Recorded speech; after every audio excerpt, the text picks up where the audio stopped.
Kerajaan Tarumanegara yang berpusat di tepi Sungai Ciradum di Jawa Barat tidak muncul dari inisiatif penduduk lokal. Sebaliknya, kerajaan ini didirikan oleh Maharesi Jayasinghawarman, seorang bangsawan asal Salangkayana, India.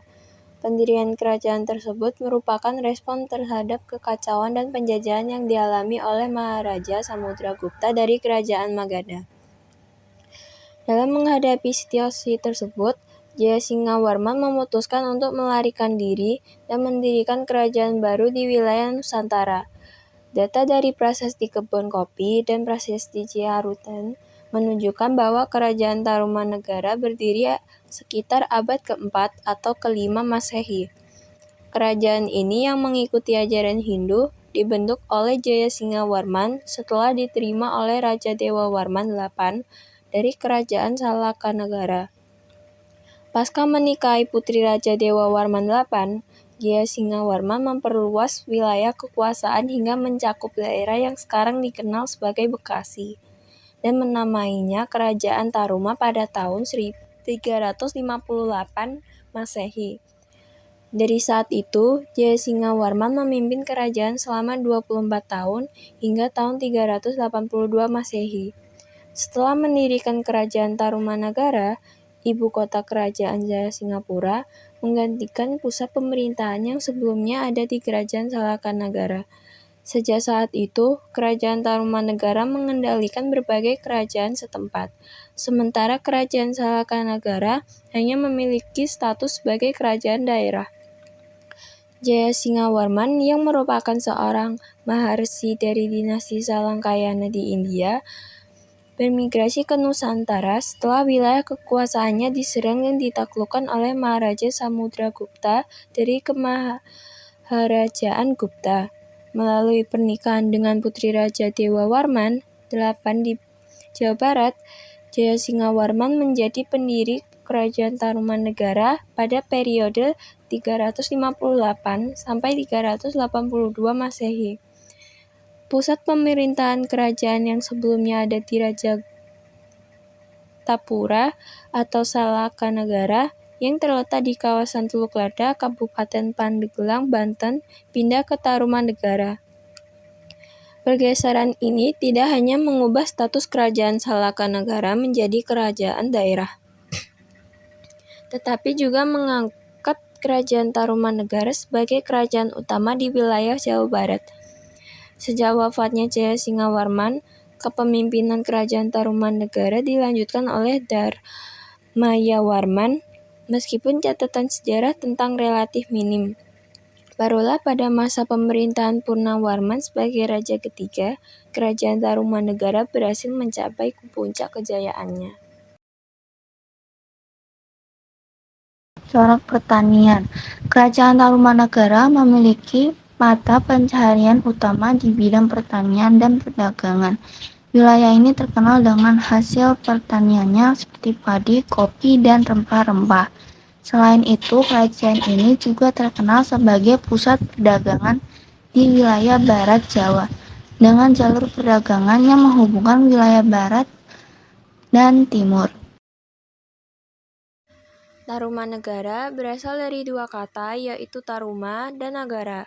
Nagara memiliki arti kerajaan atau negara, sementara Taruma atau Nila diambil dari nama Sungai Citarum yang membelah Jawa Barat disesuaikan dengan letak kerajaan Tarumanegara berada di tepi Sungai Citarum.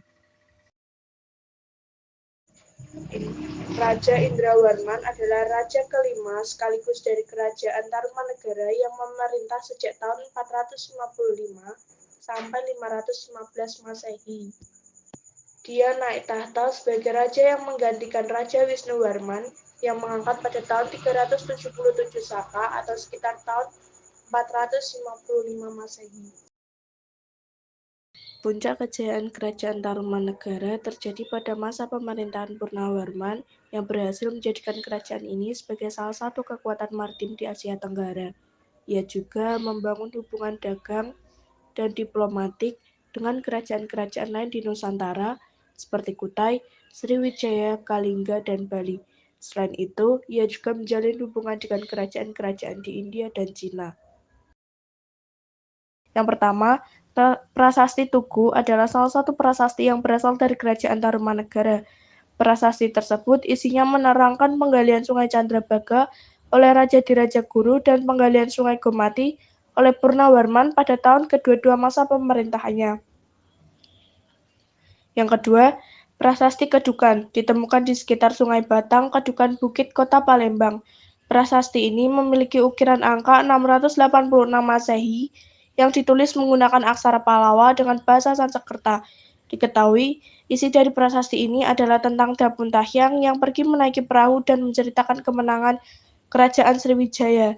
Yang ketiga, Prasasti Kota Kapur. Prasasti ini ditemukan di Pulau Bangka sebelah barat yang berisikan kutukan terhadap orang yang berani melanggar perintah Raja Kerajaan Sriwijaya. Yang keempat, Prasasti Telaga Batu.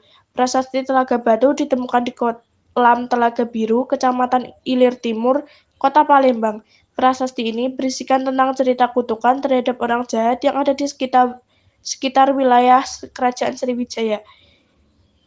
Yang kelima, Prasasti Karangbrahi ditemukan di Desa Karangbrahi, Merangin, Jambi. Isi dari prasasti ini adalah berupa kutukan kepada orang-orang yang tidak setia dan berkhianat pada raja-raja Kerajaan Sriwijaya. Yang keenam, Prasasti Palas Pasemah. Prasasti ini ditemukan di pinggir rawa Desa Palas Pasemah, Lampung Selatan. Diukir dengan aksara Pallawa dengan bahasa Melayu kuno yang menceritakan tentang kutukan pada orang jahat yang tidak setia pada Kerajaan Sriwijaya. Dan yang terakhir, Prasasti Talang Tuo. Lokasi penemuan Prasasti Talang Tuo belum diketahui secara pasti, namun isinya menceritakan pembangunan taman dari Sri Jayanasa dan berisikan doa Buddha Mahayana. Jayasingawarman pada tahun 358 sampai 382 Masehi. 2. Dharmayawarman 382 sampai 395 Masehi. 3. Purnawarman 395 sampai 434 Masehi. 4. Wisnuwarman 434 sampai 455 Masehi. 5. Indrawarman 455 sampai 515 Masehi. 6. Candrawarman 515 sampai 535 Masehi. 7. Suryawarman 535 sampai 561 Masehi. 8. Kertawarman 561 sampai 628 Masehi. 9. Sudawarman 628 sampai 639 Masehi. 10. Hariwangsawarman 639 sampai 640 Masehi. 11. Ngajayawarman 640 sampai 666 Masehi. 12. Linggawarman 666 sampai 669 Masehi. Raja yang terkenal di Kerajaan Tarumanegara ada dua, yaitu Jayasingarwarman dan Purnawarman.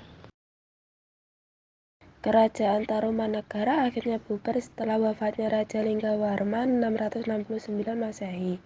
Linggawarman tidak memiliki anak laki-laki, melainkan dua anak perempuan. Tahta Tarumanegara diwariskan kepada menantunya yaitu Trusbawa. Setahun setelah naik tahta, Trusbawa justru memindahkan pusat pemerintahan dan mengubah nama Tarumanegara menjadi Kerajaan Sunda pada 670 Masehi. Situasi ini dimanfaatkan oleh Wreti Kendayun untuk melepaskan wilayahnya dari cengkraman Tarumanegara. Wreti Kendayun adalah pemimpin Kerajaan Kendan. Kerajaan Kendan saat itu merupakan salah satu wilayah taklukan Tarumanegara. Tahun 670 Masehi atau bertepatan dengan Kerajaan Sunda oleh Trusbawa, Wreti Kendayun juga mendeklarasikan terbentuknya Kerajaan Galuh di tanah Pasundan. Nantinya Kerajaan Sunda dan Kerajaan Galuh dipersatukan oleh Jayadewata. Pada masa Jayadewata, gabungan Kerajaan Sunda dan Galuh dikenal dengan nama Kerajaan Pajajaran. Prasasti Tugu adalah salah satu prasasti yang berasal dari Kerajaan Tarumanegara. Prasasti tersebut isinya menerangkan penggalian Sungai Candrabaga oleh Raja di Rajaguru dan penggalian Sungai Geomati oleh Purnawarman pada tahun ke-22 masa pemerintahannya. Penggalian sungai tersebut merupakan gagasan untuk menghindari bencana alam berupa banjir yang sering terjadi pada masa pemerintahan Purnawarman dan kekeringan yang terjadi pada musim kemarau. Pekerjaan itu dimulai pada hari baik, tanggal 8 paruh gelap bulan dan disudahi pada tanggal ke-13 paruh terang bulan Citra. Jadi hanya berlangsung 21 hari lamanya. Sedangkan saluran galian tersebut panjangnya 6.122 busur.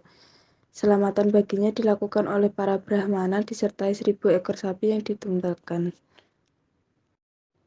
Prasasti Tugu dipahatkan pada batu berbentuk bulat telur berukuran kurang lebih 1 meter. Prasasti Tugu bertuliskan aksara Pallawa yang disusun dalam bentuk seloka bahasa Sanskerta dengan metrum anustup, yang terdiri dari 5 baris melingkar mengikuti bentuk permukaan batu. Sebagaimana semua prasasti-prasasti dari masa Tarumanegara pada umumnya, Prasasti Tugu juga tidak mencantumkan pertanggalan. Kronologinya didasarkan pada analisis gaya dan bentuk aksara. Berdasarkan analisis tersebut diketahui bahwa prasasti ini berasal dari pertengahan abad ke-5 Masehi. Khusus Prasasti Tugu dan Prasasti Jindahyang memiliki kemiripan aksara. Sangat mungkin sang pemahat tulisan kedua prasasti ini adalah orang yang sama. Prasasti Tugu tercatat pertama kali dalam laporan Notulen Batavia Genusa tahun 1879. Kemudian pada tahun 1911 prasasti ini dipindahkan ke Museum Batavia yang sekarang jadi Museum Nasional serta didaftar dengan nomor inventaris D124. Lokasi asal Prasasti Tugu ketika ditemukan adalah di Kampung Batu Tumbuh, Desa Tugu, yang sekarang menjadi wilayah Kelurahan Tugu Selatan, Kecamatan Koja, Jakarta Utara. Kini Prasasti Tugu tersimpan di Museum Nasional Indonesia di Jakarta. Prasasti Tugu memiliki keunikan, yakni terdapat pahatan hiasan tongkat yang pada ujungnya dilengkapi semacam trisula. Gambar tongkat tersebut dipahatkan tegak memanjang ke bawah, seakan berfungsi sebagai batas pemisah antara awal dan akhir kalimat-kalimat pada prasastinya.